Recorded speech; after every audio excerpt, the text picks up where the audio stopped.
and gentlemen, the News and Brews team is back from lunch with a fantastic interview with Jacob Sanchez. But first, to Sammy Birch on the floor. Sammy. Thank you, Mr. Producer. I'm out here on the floor, final day of the IME West show. We're down in the MD&M hall, but I'm your correspondent for all things design and manufacturing. Still a ton of energy, a lot of people walking around. We're really excited to hear about what Jacob's got coming up next. So I'll hand it over to Jacob. Thanks a ton, Sammy. I appreciate everything you do. I appreciate everything the show's been doing. People, we're out here. It's the last day. We're getting after it. And something that we're going to be getting after in this interview right now is your business, your factory, your warehouse, your shop. What to do when you are just busting at the seams, hulking out of that space that you got, and there's nowhere else to go but up. My colleague here, Pat, how's it going, brother? Good, how you doing? Is going to be giving us the rundown. Let's kick it off with who you are, what you do. I want you to give your background to the fullest extent because I want us to get to the punchline of a very special somebody. Oh, no, great. Pat Fitzpatrick, I'm VP of Sales and Marketing for McMurray Stern. I worked at Fanuc Robotics for 12 years, worked at Dematic for 7 years, worked at a few software companies. We actually, at Fanuc West, where I ran, we put the first robot at the show. So the first robot at ATX was a Fanuc robot, and we did it. One of our software engineers, Ryan Waters, actually put a demo together that was phenomenal. People clapped after the demo was done. It was pretty amazing. What was the demo? So we basically had 3 cups and a ball, and it was kind of the hidden ball, and the robot moved around really fast. And we were probably 3 or 4 deep on a corner booth, and people just loved that application. So it was cool. It was good. And then, now I think the count, there's hundreds of robots at ATX now. Hundreds. We were the first one. Dude, that's insane. Yeah. What was it like that, if you can remember back that far, that show with the attendees' reaction to seeing the only robot in the entire show? So it was pretty new because I think the robots were very accepted in automotive. So we were doing mostly automotive at Fanuc. The West Coast was doing pretty much no automotive. So everything we looked at was something not automotive based. So a lot of people would come up and say, hey, if a robot can do that, I think they can probably help out on my line, or they can help out with palletizing, packing, or whatever it is. So that was it was basically all new stuff that we were looking at. Every time we went out to do an application, it was a brand new application. Our CEO at the time, Eric Middlestadt, basically said, hey, 5% of the applications have been done, 95% haven't been thought of. Go get those. Nice. And that's really what we've done. It was an exciting time. It was a fun place to be. We did some great things. We did some, you have some jobs that don't go so well, but we did a lot of really pretty cool projects. In fact, a couple people walked to our booth, and I talked to them that had robots that we sold 20, 25 years ago that are still running today. Before we get out of this history lessons, can you poke a little fun at a very special guy that is now running the Fanuc organization for America? Yeah, Mike Chico. He came to us as a young engineer out of college, and he got married out here as a Fanuc employee, and worked for me directly as a sales guy, and then he moved on to back to Michigan, and now is running CEO of North America. So he's a great guy. Great team we had. It was fun to be there. I think Mike had one side story. He had the Jelly Belly account, so we were getting we did a lot of palletizing, and I went there to visit one time, and the plant VP of engineering said, hey, how are you liking the candies we're sending back to you? And I said, what candies? And apparently each month he sent a box of candies that Mike took for himself and whoever. So anyway, it was a funny story. But Mike's a great guy. Great family, great guys. I love the history we have in this industry. So thanks for sharing that. I want to get to the meat, though. When we were talking about, when I mentioned to our audience, what can you do when you're busting at the seams? When you need to do something, but you may not be able to expand into a new building. Where do you go but up? I want to talk about vertical automation solutions. I've seen it from my perspective in job shops. So I've been to a plant where they have these giant horizontal palletizing machines. They have a robot on a linear rail, and it's running, I want to say, at least 30, maybe 50 yards down a line, operating on multiple machines with pallets stacked 2 to 3 high. That's at least my world of where I've seen vertical solutions start coming up. What about in the more automation, factory-based space? Yeah, so it's made a big comeback now because now being in a port, anywhere near the ports where you distribute, where you're getting stuff from overseas, you have to really find, there's no vacancy. So it's like a 1% vacancy rate in Southern California. It's insane. So you got to use that vertical space, and a lot of it, you're paying rent for it anyway. So you want to find out, how can I use that vertical space? It used to be a lot of crane solutions, mini load cranes and full pallet cranes. But now there's a lot of different form factors and how to use that space. And I think a lot of the retailers and distribution companies, even manufacturers that distribute as well, they're using that because they know they're paying for that vertical space. It's really not an issue of a labor issue. It's more of an issue of a real estate issue. There's no real estate to go.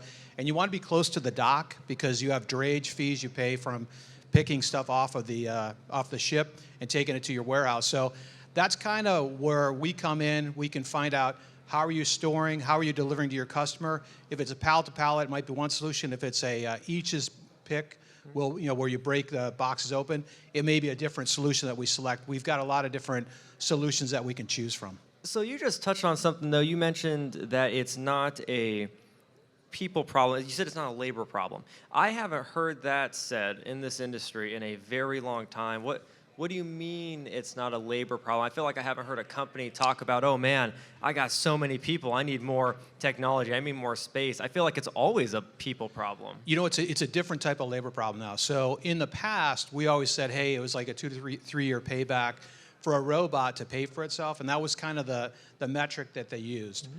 Now, you can't find that worker. In the warehouse, it's not a question of, is that person going away? You want that person to be there, and you want to put them in another role. In a warehouse project or warehouse work, it's very, it's dirty. It's not something you really love to do, and it's hard getting people. And that's not the part of it. The big part of it's the real estate. So if you got to build a bigger facility, that's going to cost you more than your labor cost over like a 10-year period. So the metrics are different from a warehouse distribution perspective versus manufacturing, but they still align together because you still have the same issues. But because we're tied to the port and because we have to distribute from this area, it's more cost effective, that vertical space becomes a huge issue.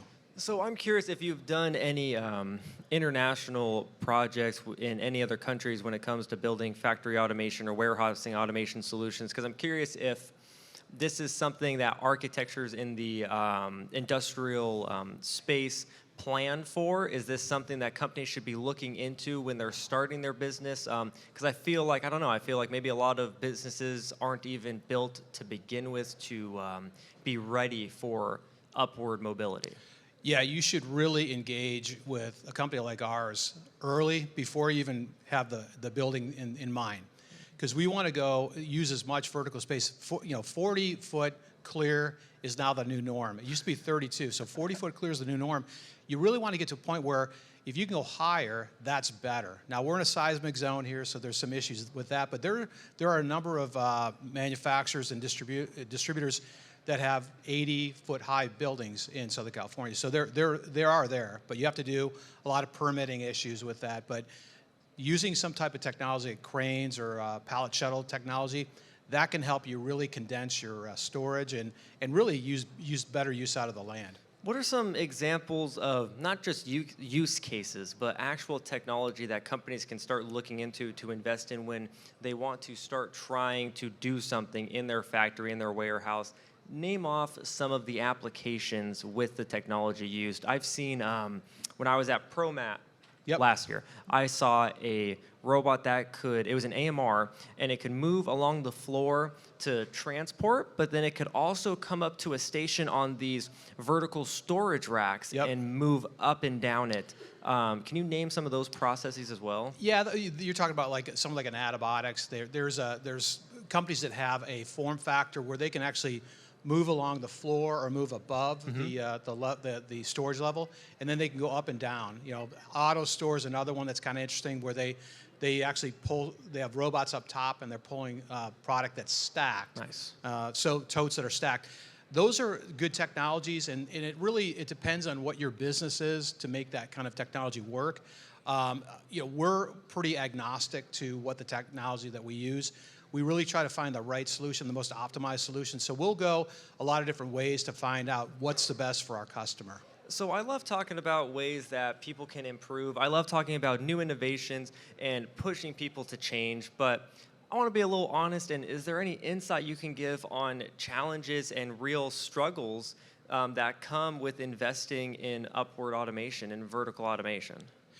It's not cheap. So the one thing is there's a big investment. You got to think through it. So it's got to be a strategic move for your company. It's not something as easy as just buying a robot and setting it down. Although there are some applications. There's some things that we're carrying, like a high robotic solution where I can just put up static rack, and I could put a robot in, and it could pick up to 32 feet high. Oh, wow. So this is something where you can pick totes, and you can have this thing up and running in probably 20 weeks versus a year or year and a half on any bigger system that you would put in together. So there are technologies now that are coming out that are actually pretty interesting that really can kind of bridge the gap for like third-party logistics companies that they distribute for other people.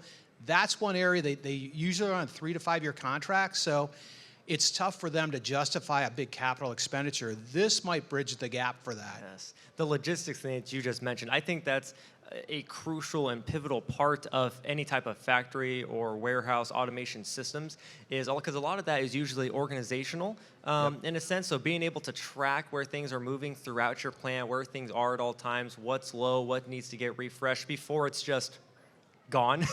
You know what I mean? Yeah. That's impactful. Well, it's a big part. We just acquired a software company that we're integrating to the business. Nice. And so we've got a full warehouse management system, warehouse execution system, and a warehouse control system.